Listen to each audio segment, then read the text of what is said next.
I caught up with Naomi Klein this week in Paris. Here's a conversation. Well, Naomi Klein, welcome to The Elephant. Thank you. Great to be with you. I wanted to start off by raising a point that you made yesterday on Democracy Now!, which I think was a really good one. And you said that social movements are about changing what is politically possible, and we need to make what is physically necessary politically possible. And I think that's such a great point because it suddenly drove home to me just kind of how absurd this current situation we're in, where those two things can somehow not be in line. I was wondering if you could just comment on that, what that says, that somehow what we need to have be done, what is physically necessary for there not to be disaster, is still not politically possible. Yeah, I mean, this is the great untenability of our current moment on Earth, where, every interview I did yesterday with the corporate press asked me what was realistic. And that's the way that world is trained to think. And their definition of realism is, what can politicians get through their, various political structures at home, what idea is considered too radical. My idea of what is politically realistic is like what will sustain human life on this planet. And, the idea of allowing temperatures to increase by 3 degrees Celsius, which is what these pledges collectively will bring us to. And the same people are telling us that it's not realistic for that to be legally enforceable. So that means, well, anything can happen. It could be 4 degrees, it could be 6 degrees if it's not legally enforceable. So that is called realism in our current structure, but that is intensely radical and dangerous, and utterly unrealistic in terms of any kind of stable society. So we are in this moment where what is considered realistic, centrist, conservative is highly, highly radical, actually. And what is actually, just in line with the laws of nature is considered, unthinkable, radical, impossible. So how far would you say we have to go until we're at the point where it's politically possible to do what we need to do? Well, I think for starters, the neoliberal project is completely incompatible with serious action on climate change, right? One of the things that happened on the first day of the summit is Bill Gates stole the show and announced that he was helping marshal all of this private money and public money to invest in the quest for an energy miracle, right? This is Bill Gates's sort of obsession that we need huge amounts of money spent on R&D, looking for a miracle that will create the breakthrough technology that will unleash a huge amount of private potential, right? So his model is really the internet, right? Like the public money that's spent building the internet, right, which is basically a project of the Pentagon, then is privatized by players like Microsoft and Google and so on, and they create the next big wave of capitalism. So what's interesting about that is it takes for granted that existing technologies are of no use, right? Or of very little use. And so, we could invest massively in public transit, for instance, and that would lower our emissions. But there's no discussion of that because that's not considered realistic. So it's considered more realistic to invest in notional technologies than it is to invest in existing public infrastructure because we just don't do that anymore, right? And public transit somehow isn't as sexy as inventing fusion or some. Exactly. So, I think that just highlights just how incompatible our current system that is constantly starving and belittling the public sphere, public services that serve average people, anything that decentralizes economic power, and fetishizes this billionaire class, private profit, private entrepreneurial potential. And here they're openly calling for scarce public dollars to go into that model as opposed to, a tried and tested public model. So, I don't think just challenging neoliberalism is enough, but I do think that it's kind of what we need to get to the starting point. I also think we need to challenge our growth-based economic system because we obviously need to contract the role of consumption in our economy. It isn't just about those technologies. We're going to burn a lot of carbon in order to get off fossil fuels. And so, the way our current system is built is that money will just go into consumption and emissions could very well go up, even as we invest in renewable energy and transit. You point out in the book that, I think to stay under 2 degrees, we're now looking at, because we procrastinated for so long, something like 8 to 10% in emissions reductions a year, which is a huge transformation.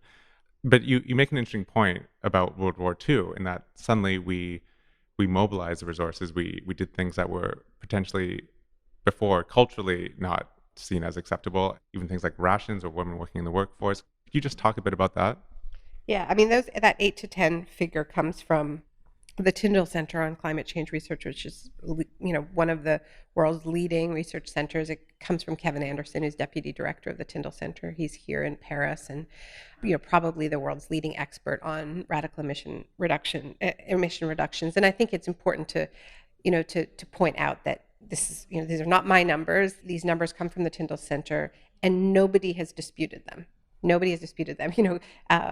It's just a truly inconvenient truth, right? And Kevin is always pointing out that there is a conservatism even in the climate research community, even among climate scientists, where they too are locked within this neoliberal framework. And so even as they raise the scientific alarm, Kevin points out that they're often unwilling to follow their research to its logical conclusions, right? So they soft pedal the implications of this for our economy.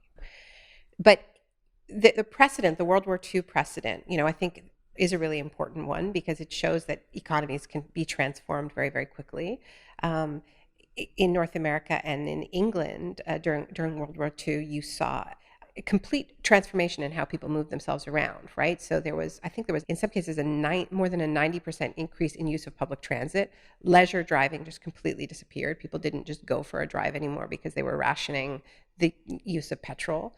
And another example is the Marshall Plan, is the rebuilding post-war and the transformations that happened. The limits of that analogy are that it's an entirely top-down approach. It's the state declaring an emergency and imposing measures on society. It was important that those measures be perceived as fair. I mean, one of the things I look at in the book is that people are willing to embrace rationing if it's imposed in a way that is perceived as fair. And in particular, that the wealthy also have to ration. And it's significant that in Great Britain and in the United States, corporations were virulently opposed to many of these measures, and the governments introduced it anyway. But the problem with climate change is that well, first of all, the times have changed so much. So this is such a challenge. That was a Keynesian time, and we are not in a Keynesian time, so this seems unthinkable. But also just that corporations did benefit from those big public investments, and responding to climate change is going to mean a redistribution of wealth in a way that is, I think, so threatening. And that, I think, is where the analogy breaks down. In the book, I also talk about the New Deal as probably a better analogy in terms of it not just being a top-down solution, in the sense that the New Deal was a product of huge pressure from below. And then, the New Deal was a compromise, right? In a deeply imperfect compromise. But I think that that's a much better analogy for the kind of conditions that are going to produce a low-carbon, a justice-based low-carbon transition than wartime rationing, which was just sort of like state edict. And I don't think we want that. Like, I don't think we want a transformation by state edict. And I think if we had it at this stage in history, it would be a disaster and it wouldn't actually serve the majority of people. But I think if you look at the kinds of economic transformations that happened in North America in the midst of the Great Depression, it shows what a very, very mobilized population can produce in combination with governments that, are to some extent receptive to pressure to a large extent. I think reading that example specifically about World War II gave me kind of a bit of hope and despair at the same time because on the one hand, it's like, okay, great, things can really change quickly. But on the other hand, it's strange because war. I feel like it produces this visceral response. We saw that with like, the Paris attacks recently, which is obviously a tragic thing, but it doesn't threaten the whole world like climate change does. And yet, climate change doesn't inspire that same sort of urgency, that visceral response. You think it could? I think it could. I don't think it's ever received the crisis levels of treatment. I mean, like I think what you see with the Paris attacks is that what gets declared an emergency is subjective, right? And this is not about belittling the attacks in any way, but why does an event like that catalyze transformation, but an event like Hurricane Katrina or Hurricane Sandy not become the same kind of catalyst? It could be the same kind of wake up. And what don't you think it has been so far? Why have those two been so different in their reactions? Um, because of what I was saying earlier, in the sense that if you look at the way in which a terror attack catalyzes change and the nature of the change it catalyzes, right? It's a kind of change that serves elite interests very, very well. Restrictions on civil liberties, privacy, and it unleashes a huge amount of public money that serves private interests, the whole sort of private surveillance state, and we saw it after September 11th, and this is what I wrote about in a huge amount of detail on the shock doctrine of how there was a boom in what I call the disaster capitalism complex. Whereas if we were to respond with that kind of force after, whether it's a heat wave or in the midst of, I mean, what's to stop Obama from saying, look at what is happening in California with the drought and the impact on agriculture. This is an emergency. This is telling us we need to change. This is what we're going to do. Those changes would, if they're real, if they're really going to bring down our emissions, they would be incredibly threatening to our elites. They would require massive investments in the public sphere that would benefit the majority of people. That would it would have to be financed with increases in taxes. There's no other way it's going to happen. You would have to be imposing tough regulations on corporations and telling them that they're not going to be getting new oil and gas leases on public lands. It would be restricting new fossil fuel frontiers. I mean, all of this, there would be a revolt, right? A corporate revolt. So, I don't think we know what it looks like for politicians to make speeches saying climate change is the biggest crisis humanity has ever faced. In fact, we hear nothing but here in Paris right now. But those statements are completely out of alignment with what those same governments are actually doing in the real world. The public takes their cues from media, from leaders. So, if a terror attack pivots to none of you are safe, we have to do all of these things to keep you safe, right? Then people say, wow, like this really is transformative. There's nothing preventing the same thing from happening in response to the reality of climate change right now. Like, we don't need more bad things to happen in order for leaders to actually do that. 2015 is the hottest year on record. 2014 was the hottest year on record.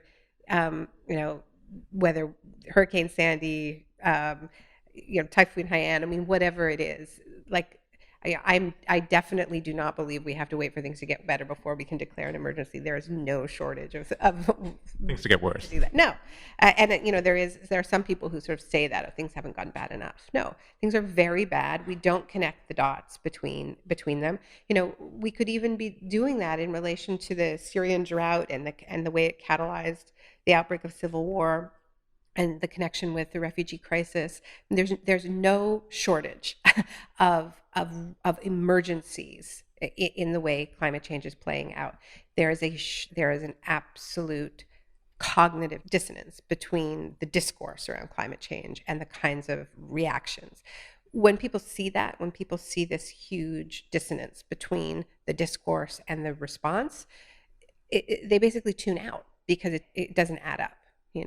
But this is why it does matter, I think, in Paris, that marches and demonstrations are banned, because these huge displays in the streets, right, when you have like 400,000 people, It helps close that distance. it does. But even, I mean, literally, these are our tools for declaring a people's emergency. Like, people use that, phrase a lot in the streets the other day of the l'état d'urgence. Like, this is like, we are in a state of emergency, and it is not only the François Hollande's definition of a state of emergency, and exposing that subjectivity around, what gets declared an emergency, what gets the emergency treatment. You said what's stopping Obama from treating it like a crisis. And I would say, this program is called The Elephant because climate change is the elephant in the room. And I feel like the elephant in the room of climate change is the Republican Party. Because I read a poll even just yesterday in the New York Times that said even a majority of Republican voters are in favor of putting limits on carbon emissions by power plants, which is incredible given the positions of all the presidential Republican candidates at the moment. It seems you pointed out that we need to fix the democratic deficit if we're going to solve the climate crisis. This seems particularly a big problem in America, and it seems like we have a lot of work to do. Could you just talk about that? I mean, that seems to be a really gigantic problem. It is, and certainly when I talk about these issues in the United States, that's what comes up, most often, is people's sense that nothing is possible in a political system in which the Koch brothers can spend more than either the Democrats or the Republicans in the next presidential cycle, as they're planning to. And it's always worth remembering that the Koch brothers' money comes from fossil fuels. They're the largest leaseholders in the Alberta tar sands. So they're heavily invested in blocking action. And then you have Donald Trump, and just people seeing the way in which you can just buy your way into a presidential candidacy. So absolutely, I called the book "This Changes Everything" because once you start looking deeply at this issue, it does, it has this domino effect on, like, okay, well, this is broken and that's broken. Before we can do this, we have to deal with that. And in the United States, I would say probably number one on the agenda is corporate personhood and the role of this, the ability of private interests to pour money into the political system, and now without any transparency whatsoever. One point you made is saying that it can't just be about emissions reductions. We also need a positive future, a positive outlook to imagine how things could be better in a situation where we deal with the climate crisis. What would that future look like, and why do you think that's important to include, not just saying we need to cut emissions to reduce catastrophe, that we can actually have things better than they are now? Well, because I think there's been this idea in the climate movement that fear alone could be a catalyst, and I think fear is an important ingredient, and I think we should be fearful in this moment. But it's I think the most potent combination is fear and hope, and fear and excitement about what that catalyzing power of fear could produce, right? And, if you think about the analogy of the Great Depression, I mean, it was the obvious need to transform the economy because there was so much hardship, there was so much need, and also a really utopian idea about what a transformed society could look like, and how it could be so much more humane than anything that people had experienced before. And so, in the book I talk about, like, fear on its own is actually only paralyzing, or it creates like a short-term response. But what we need is a vision of the future that we want to get to, so that the fear, makes us jump, it makes us leap, but we need an idea of where we're leaping to. And I think that's particularly important in this sort of neoliberal age where our political imaginations are so atrophied that we've, all grown up with this idea that, yes, like, there are failures in the system, but the alternative is worse. There's no alternative. Like this is all there is. So I think there's such a need for broadening our imagination to imagine another society that is not worse than what we have right now. So, I mean, you talk about this in Germany, and it's like, what do you want? You want state socialism, you want to take away democracy, you want fascism, and that's all people can think about, because that idea that, well, maybe there's another option, maybe there's something better that we haven't tried yet, right? So I think we need to exercise that utopian muscle that is so atrophied in our society. And in Canada, we tried to do this with our little team hosted a meeting a few months ago of 60 social movement organizers, and close the doors for 2 days and let ourselves dream about what would a justice-based transition off of fossil fuels look like? One that started from the premise that we don't just face a climate crisis, we face an inequality crisis, we face an injustice crisis, we have huge historical wounds that we need to heal. How do we solve multiple problems at once? And, it was one of the most amazing experiences I've ever been through, watching the labor movement and the indigenous leaders and the climate movement really work through big differences and come up with a frame, which is this need to shift from an extractive economy to a caring-based economy, caring for the planet and caring for each other, and then sort of codify what policies that would take. And we launched this project called the LEAP Manifesto that's been signed by more than 100 organizations, everyone from Black Lives Matter Toronto to No One Is Illegal to big groups like Oxfam and the head of the Canadian Labour Congress, and the really broadest coalition we've ever seen on something like on any issue I can think of.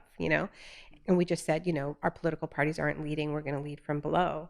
And what's been wonderful is watching people use this as a tool to push politicians and, like LEAP events across the country. And we're going to be talking about it here in Paris to hopefully maybe inspire more cross-sectoral organizing here, because there's a lot of organizing going on against austerity, in solidarity with refugees, on climate, but it's way too compartmentalized. We're still not telling a common story about how we can build a future that addresses all of these issues, that connects the dots. Well, Naomi Klein, thanks so much for joining us. It was my pleasure. Thank you.